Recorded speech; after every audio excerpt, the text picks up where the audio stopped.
And it occurred to me I wanted to do something that would help diagnostically. So I came out from behind the desk, just held his wrist, put it up in the air, and left it like that. Okay. Came back to my chair, sat down, and he continued to leave his arm up in the air. After about 2 or 3 minutes, I said to him, "Are you aware that your arm is up in the air?" And he very quietly said, "Yes."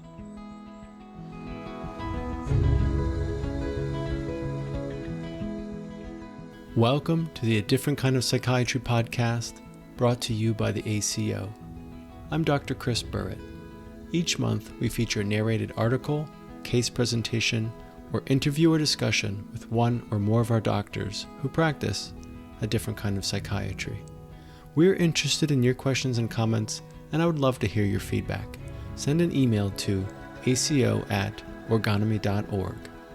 The best way to help the American College of Orgonomy spread its knowledge is by letting others know about us. If you enjoy the podcast, we'd appreciate you leaving a rating and review. If you're interested in attending one of our webinar presentations, you can meet the doctors and join in on the discussion afterwards. If you're interested in training with the ACO, you can learn more about the medical orgone therapy or social orgonomy training programs. You can connect with us and learn more at orgonomy.org. The Journal of Orgonomy is now on Substack. Check out the link in the show notes to subscribe. Select articles from the journal will be available free of charge. This episode features the audio from one of the ACO Case Presentation Series webinars. Dr. Phil Heller tells Dr. Susan Marcel about his 74-year-old patient who is feeling inferior, full of doubt, and isolated from others. Listen in to hear how Dr. Heller connected with his patient, hear what he saw in his symptoms and behaviors, and how the treatment resulted in a surprising response.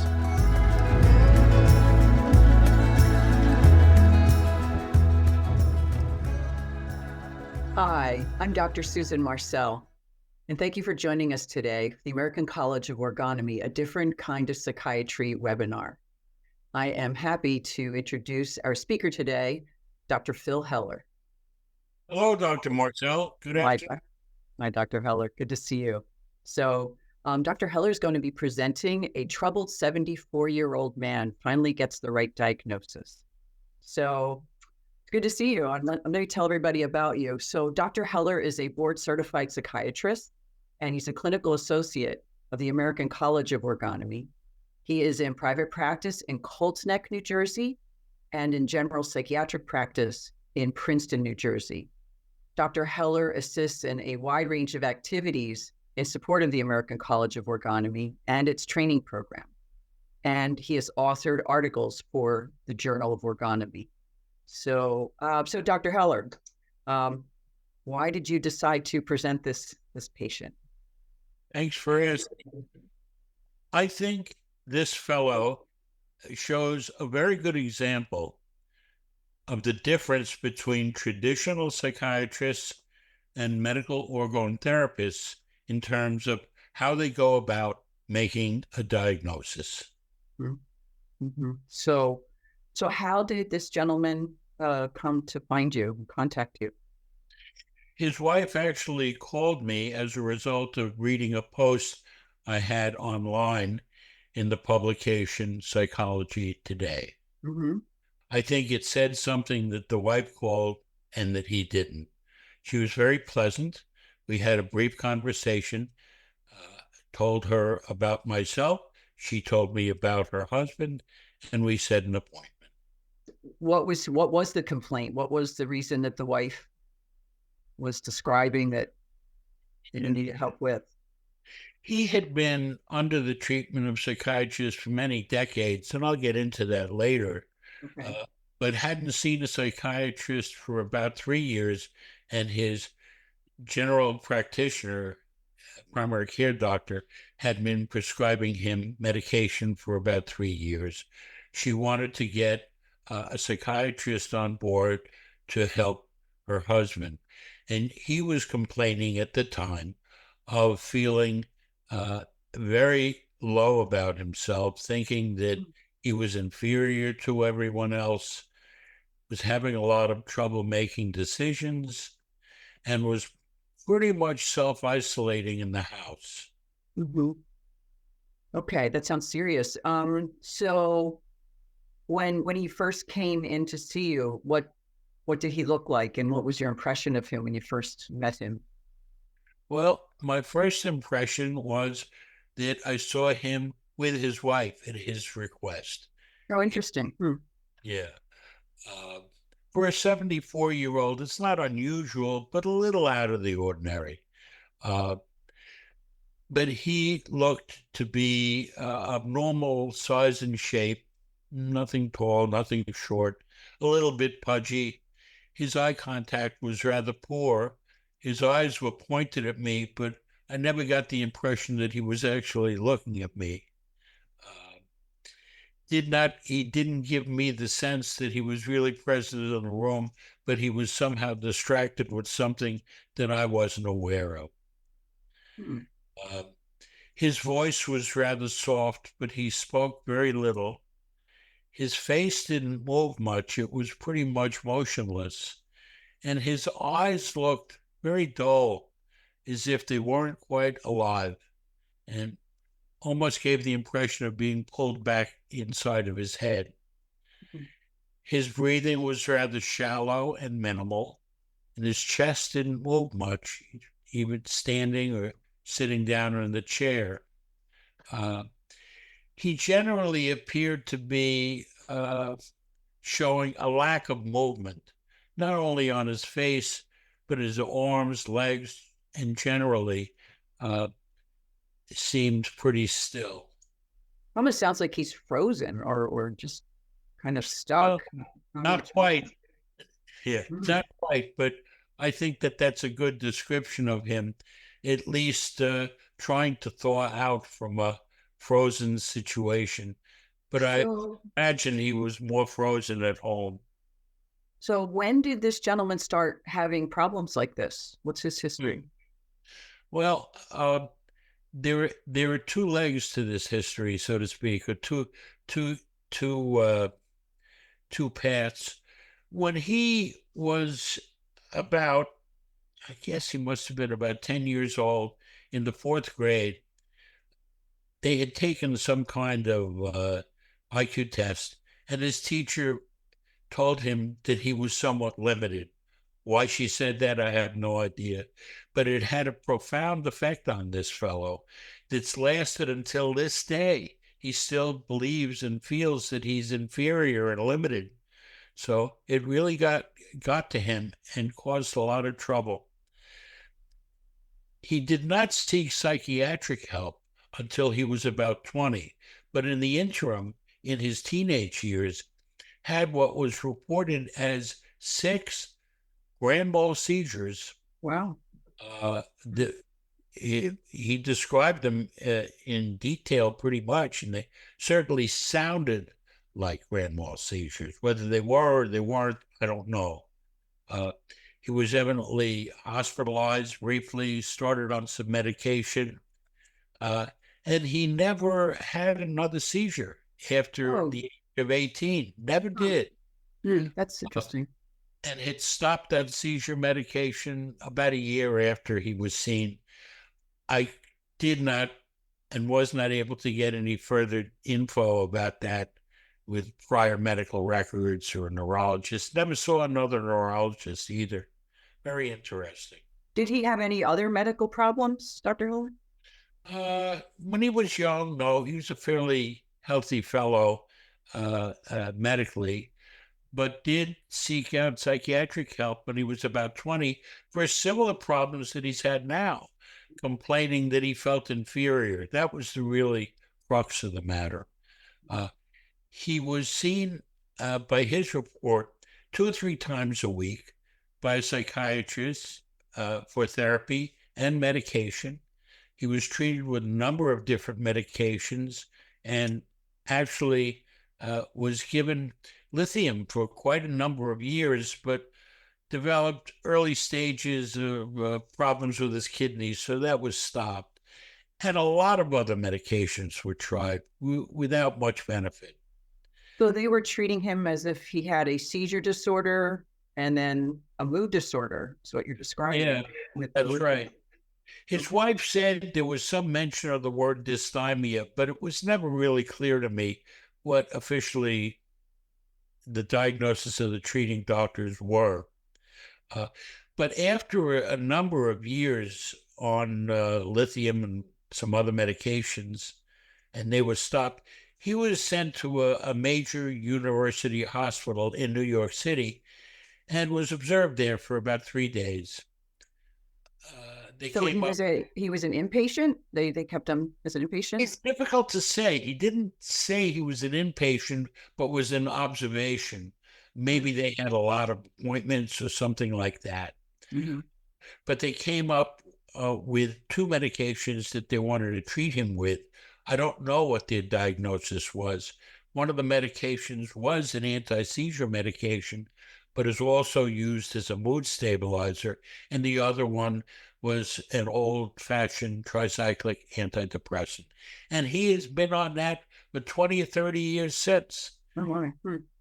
He had seen a psychiatrist on Staten Island maybe once every couple of months, and that was it.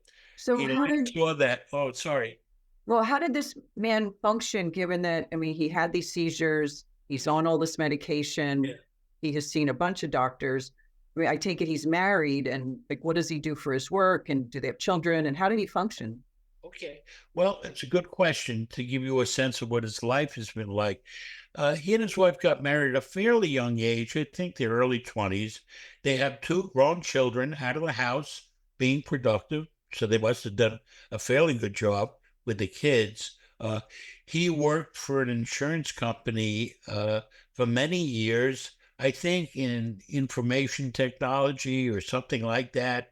But they downsized in the 90s, and he got another job through a friend at the Metropolitan Transit Authority in New York City. And he worked there for about another 10 or 15 years and then retired, I guess, around maybe 8 or 9 years ago. Hmm.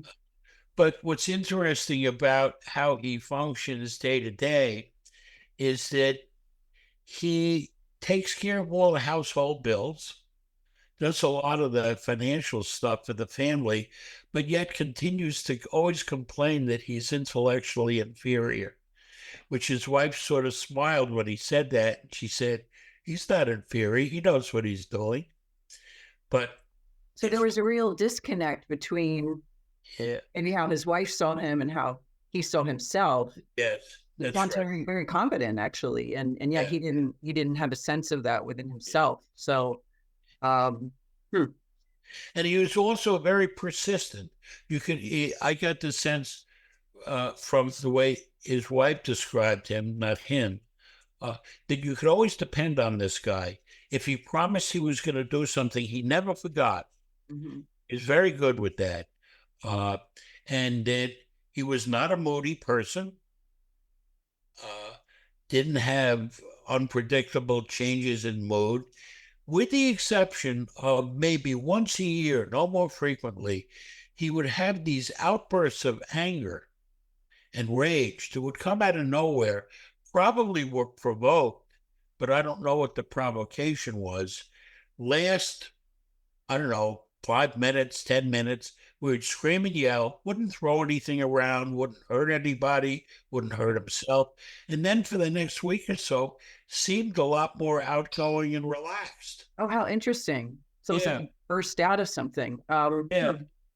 And What, then what did after, he, what did he make of that when he shared this with you in the history, that first session or second well, session?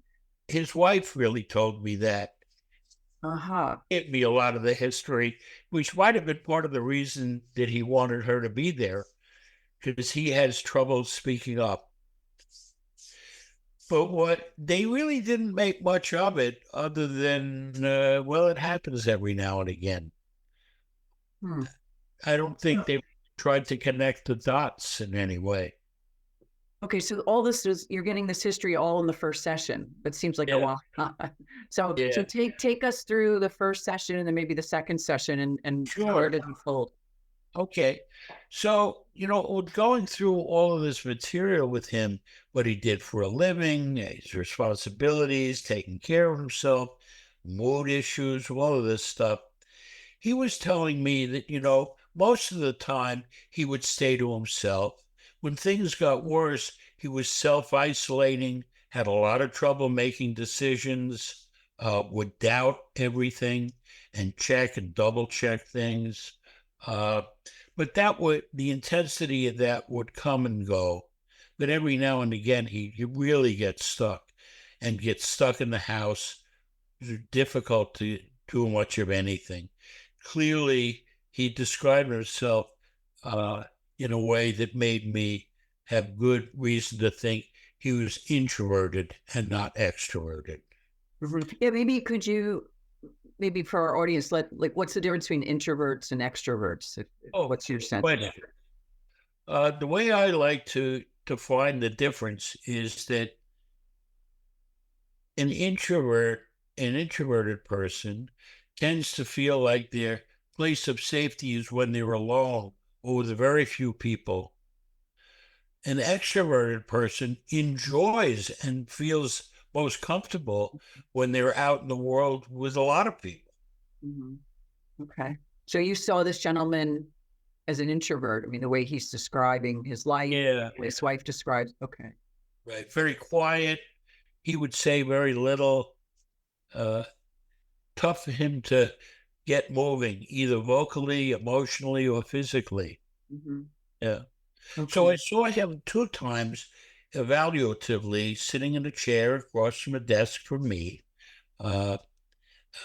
both times with his wife, because after the first session, it just didn't make sense to me. There was something wrong, something that I was missing that I couldn't quite put together. And I wanted to learn a little bit more about him so I'd have a better sense of what exactly is the problem here. So when he came in the second time, again, came in with his wife, and he presented in the same way, very quiet, almost frozen, having a lot of trouble moving or speaking. And it occurred to me I wanted to do something that would help diagnostically. So I came out from behind the desk, just held his wrist, put it up in the air, and left it like that. Okay. Came back to my chair, sat down, and he continued to leave his arm up in the air. After about 2 or 3 minutes, I said to him, "Are you aware that your arm is up in the air?" And he very quietly said, "Yes." But then I asked him, I said, "So what's the reason your arm is still up in the air?" "I don't know." But he seemed a little more interested in terms of the volume of his voice and maybe some light in his eyes. And then I said to him, "Do you think it has something to do with you wanting to put your arm down, but something is getting in the way? Like you're having doubts about that?" And he almost smiled, but didn't. But there was some movement in his face, a glimmer in his eye that made me feel that I'm connecting with this guy. I'm talking his language. And so I said, "You can put your arm down now. It's okay," which he did. We continued to talk a little bit and tried to clarify some of that prior history, at which point I discussed what I thought would be helpful for him, what I saw with him and his wife. And I said, "I think your husband and have a problem with movement. You seem to really you get stuck physically and psychologically. You get psychologically stuck with doubt and fear and worry and this very poor self-image that you keep playing the tape over and over with. And physically, it's tough for you to move around. So I think it would really be helpful if, when you come here next week, if you'd like to, I'll have you lie down on the treatment couch and have you breathe and move around and see how you do. And they agreed to that. It seemed to make sense to them. There was an acknowledgement of what I said. Uh, and they came back in about a week. And when they showed up in the waiting room, I asked the wife if she could please wait in the waiting room, which she did, a little hesitant to not be with him. But he was Wait, his wife was hesitant to not be in the yeah, room. Interesting. yeah. What do Always you make? that What do you make of that? I'm not sure. I don't Yeah. want to. I don't want to form any conclusions about that. But one could easily say, "Well, boy, she's really his caretaker rather than his wife." Uh-huh. But anyway, he came in. We sat and just chatted for a few minutes. Just how are things going? General talk. And then I asked him, I'd like you to lie down on the treatment couch now. Let's see what we can do to help you.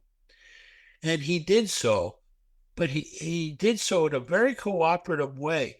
The way, let's say, a decent, healthy 8-year-old boy would be very cooperative. A nice little boy doesn't object to anything that their father tells him to do, you know. So he laid down on the couch, and I had him breathe with his mouth and chest rather than nose and stomach, in and out, opening his eyes, breathing in, closing his eyes, breathing out, which he did for a minute or two.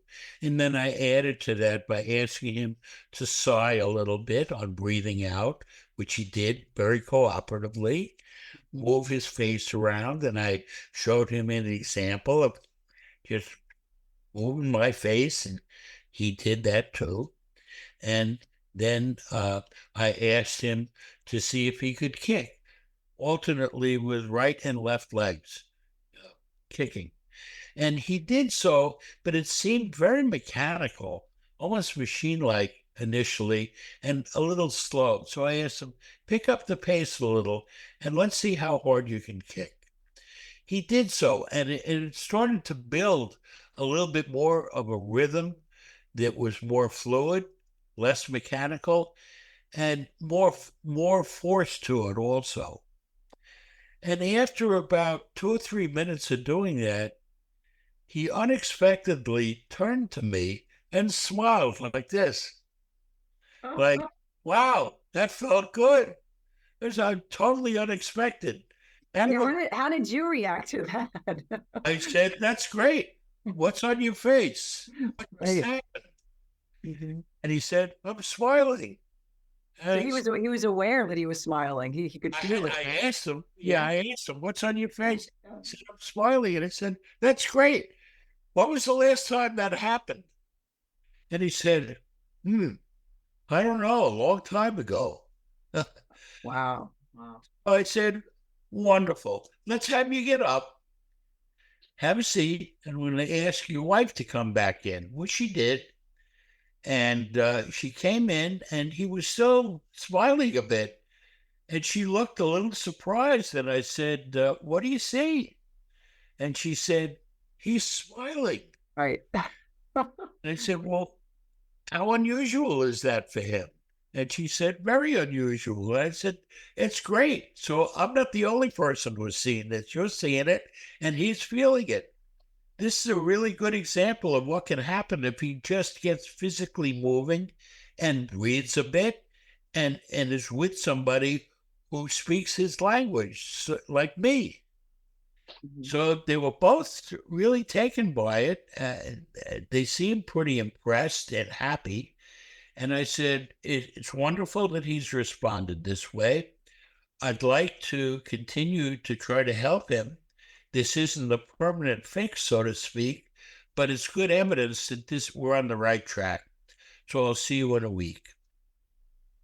A week went by, and about a day before his appointment, he called up and canceled and said he can't make it. But we gave him another appointment for a week later. He came in, and as before, with the follow-up appointments, I asked his wife to stay in the waiting room. He came in, and sat down. He sat down on a treatment couch, actually, and was facing me. And I said, "So, how are you?" "I'm not doing too well. This isn't going well." And I said, "Tell me more. What's going on?"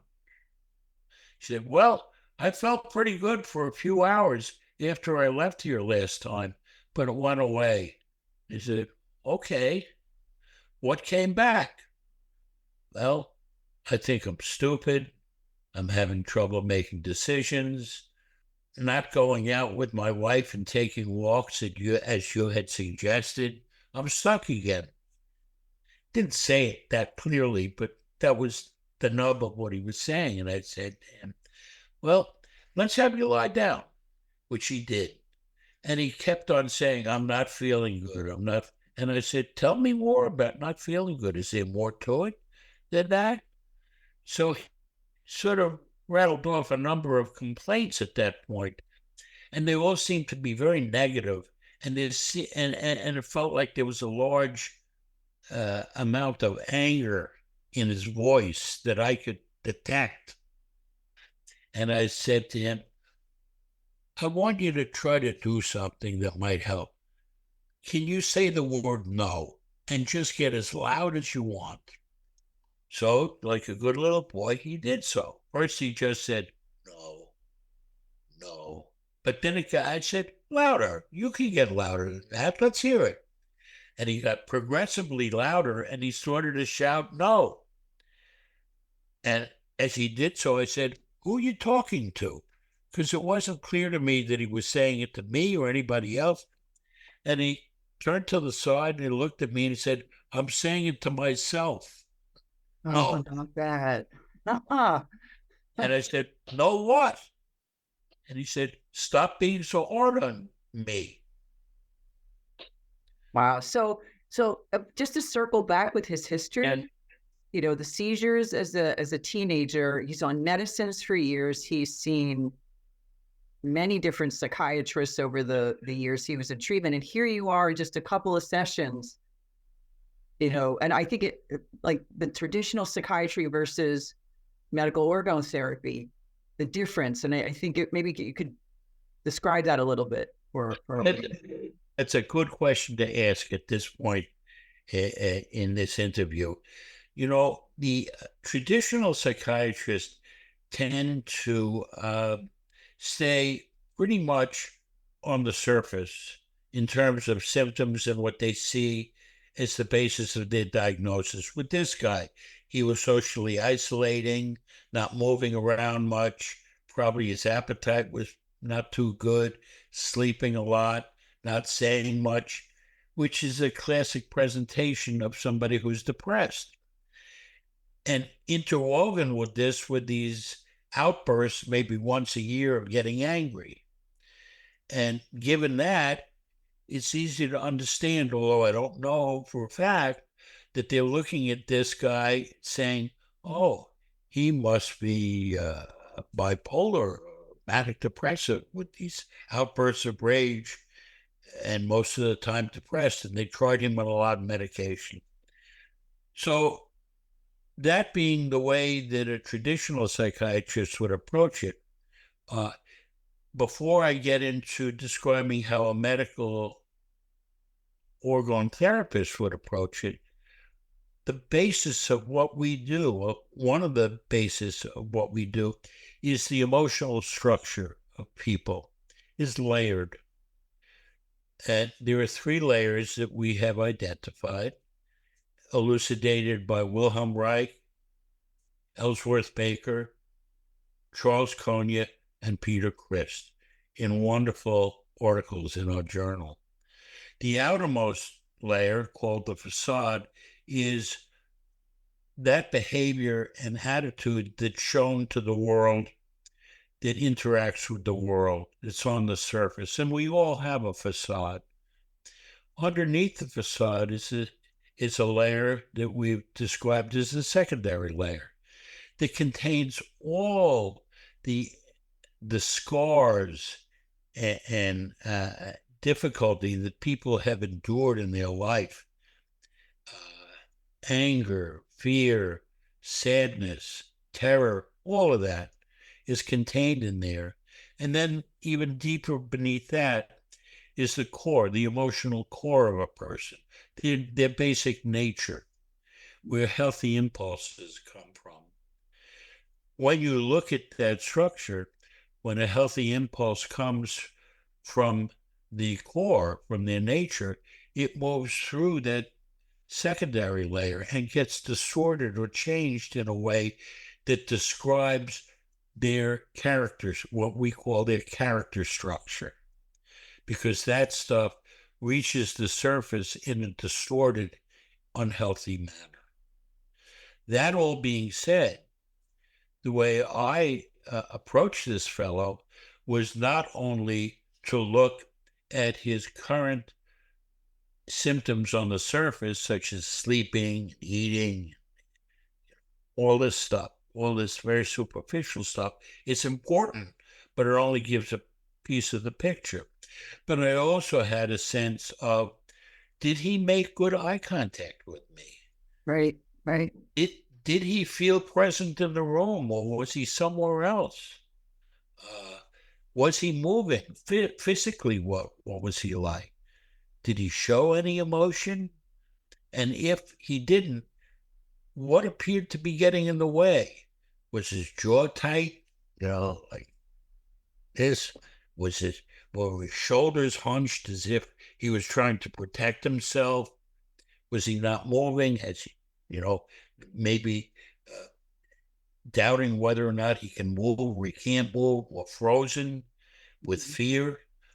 All of these things are important in putting together a picture of what the total emotional structure of a person is.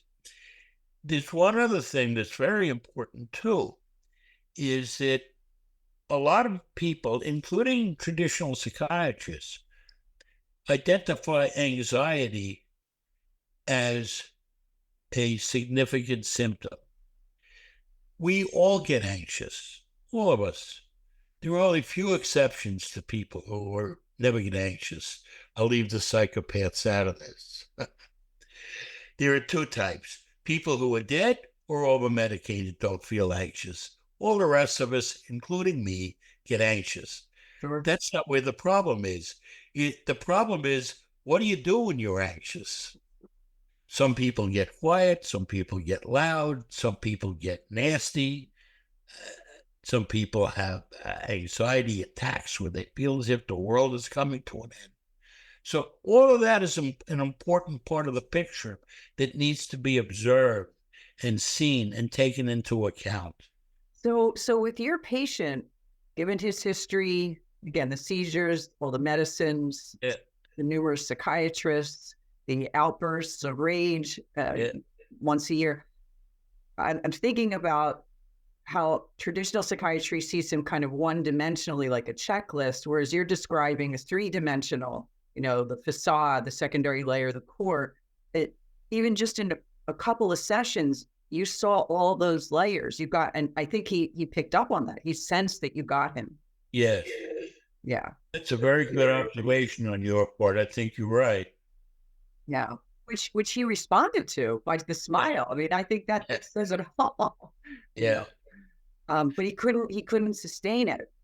Yeah. So There's another piece to this that I'd like to elucidate on a little bit. This problem that he had with these outbursts of rage, maybe once a year, and the episodes when he was a teenager that have been identified as grand mal seizures. yeah, how do you think they relate? Is there some connection? There's a condition in psychiatry known as catatonia, and people who suffer from this can suffer from either a mild form of it or an extreme form of it. It can go anywhere from having difficulty making decisions and being ruled, your life being ruled with doubt and a poor self-image and stuck, to all the way at the other end of the spectrum, being literally frozen. I remember in training as a psychiatric resident, I saw a fellow an older gentleman, kind of scrawny old guy, uh, that was posed like a statue outside. It was springtime, cold, and he didn't move. He actually looked like a statue. And he was standing there for like 3 or 4 hours, and I saw him every day out there doing this. And one day, somebody was out there making fun of him. Uh, and out of nowhere, he just exploded into this rage. And it took about a half dozen people to just contain him. But this is a provocation. He heard and saw everything that was going on around him, but he was frozen. And this very well could have been what happened to this fellow when he was a teenager, and what's happened maybe on a yearly basis. There's a very, very good article in our journal from the American College of Ergonomy, written by Dr. Charles Konya in I think it was 1992, about comparing epileptic seizures and what is called catatonic furor, which is what I just described.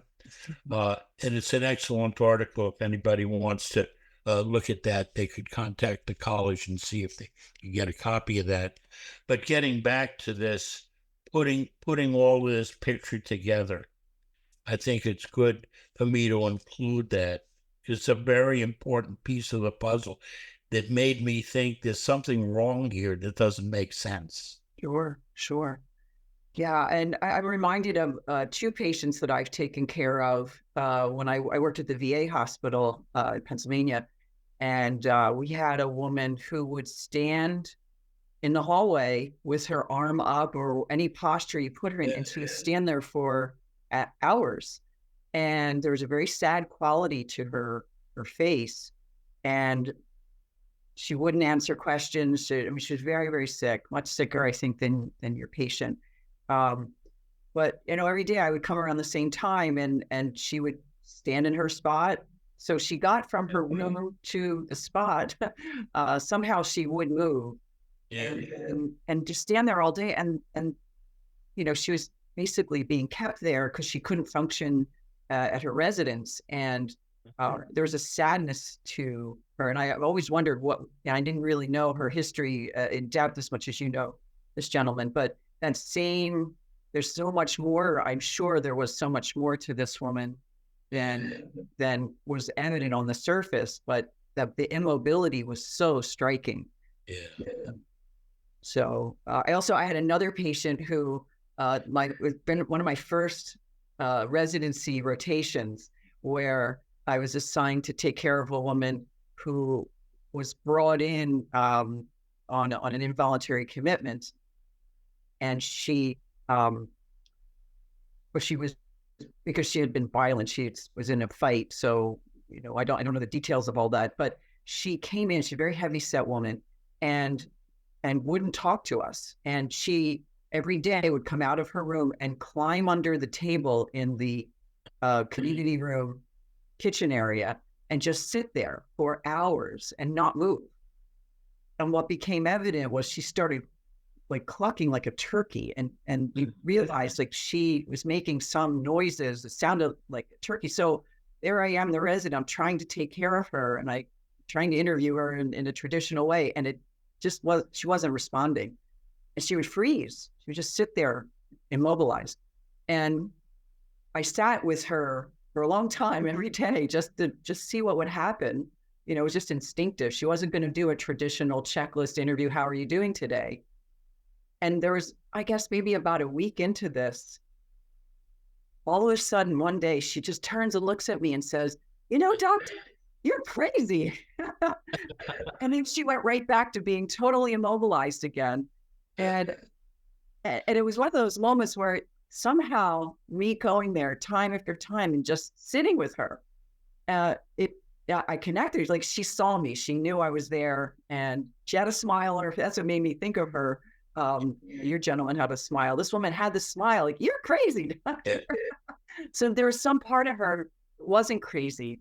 She was, whatever that means, she felt something. She knew I was there to try to help her. So He felt you Yes. connecting with her emotionally. That's a wonderful story. Yeah. Yeah. Yeah. It was one that really left an impression on me, although I don't know that I understood so young in my training what it really was and how best to help her. Um, but I intuitively knew to just go sit with her and Yeah. just see what happened. And I think you did that with your gentleman. Try the movement and see what happens. Yeah. And you got through to something, got through to his core. That smile says it. So, um, Well, to sum up our discussion mhm, before getting to questions, I think that this case, the way we talked about it, is a good example that people have heard the difference in between the way a traditional psychiatrist would go about making a diagnosis and the way a medical organ therapist would go about making a diagnosis. And the core of the difference, other than what I've elucidated uh, a few minutes ago, is emotionally get connected to the patient, speak their language, know that you're there with them and they feel understood in order to gain their cooperation so that you can then move into something therapeutic. right. And you clearly did that with this gentleman. You got him. You connected with him on a deeper level. So yeah. So Dr. Heller, is there anything else before we look at our questions that maybe you want to add about your work with this patient? No, I think I just, Yeah, yeah, good. We do have one question. Having the patient say no was one thing. Did you ever think it would be good to get him to connect more with his rage on the couch? And if he had been in therapy longer, would you have gone there? that's an excellent question. Um, I think he did uh, connect with his anger and a bit of rage when he was saying no. But it needs to be kept in mind not to go too deep too fast. Good point. Yes, yes. Sure, because, well, maybe imagine if you had done that, what might have happened with this gentleman? I think he would have progressively, under my guidance and driven by his health, had better and better contact, connection with what he was feeling. Yeah. Yep. Well, good. So, looking, see, there's no more questions in the Q&A, but I guess I'm just wondering, is there anything else that you would like to leave our audience with before, we close today? Yes, hopefully this interview and discussion of this patient will give hope to those people who are out there suffering emotionally and have tried numerous ways of getting relief. For them, it's very possible that medical organ therapy might be a good place to look for help. Yeah, good. There actually was one more comment for you, Dr. Heller, and actually for both of us. Have either of us dealt with older patients who might be stuck in their ways? All the time. Yeah, I was going to say yes, every single week. There's another comment, a question. Did this patient return for further sessions, and then what happened? I'm waiting for him to get back to me. Yeah, yeah. So to be continued, right? That's right. One of our audience members is saying, is medical organ therapy available in Europe? Yes, it is. And in order to find out about that, you can contact the American College of Orgonomy in Princeton. I think the addresses and contact information are available both online and during the seminar, the webinar.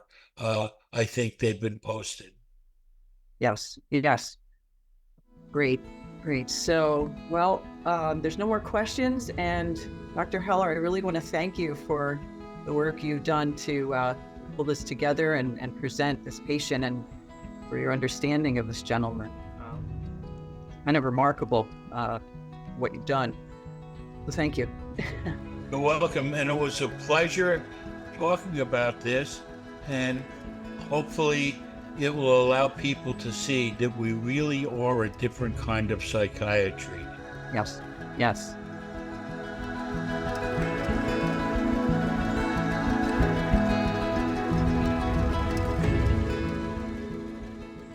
How do you feel after listening to this patient's story?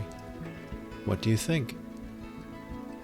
After listening to Dr. Heller's discussion about how he approached and treated his patient, I was reminded just how grateful I am for this knowledge. The 3 layers of a person's emotional structure, an energetic definition of anxiety, and more have allowed me to connect with my patients and help many. The best way to help the ACO spread its knowledge is by letting others know about us. I hope you share this podcast with your friends and family and let them know about our work. You can connect with us at orgonomy.org. I'm Dr. Chris Burritt. Thank you for listening to the A Different Kind of Psychiatry podcast brought to you by the ACO. Since 1968, the psychiatrists affiliated with the American College of Orgonomy have been helping patients discover greater satisfaction, health, and overall well-being in their lives. Whether patients suffer with mental illness, struggle with addiction, or feel unsatisfied with their work lives or relationships, medical orgone therapy, as practiced by the physicians at the ACO, offers a way forward, often without the use of medication.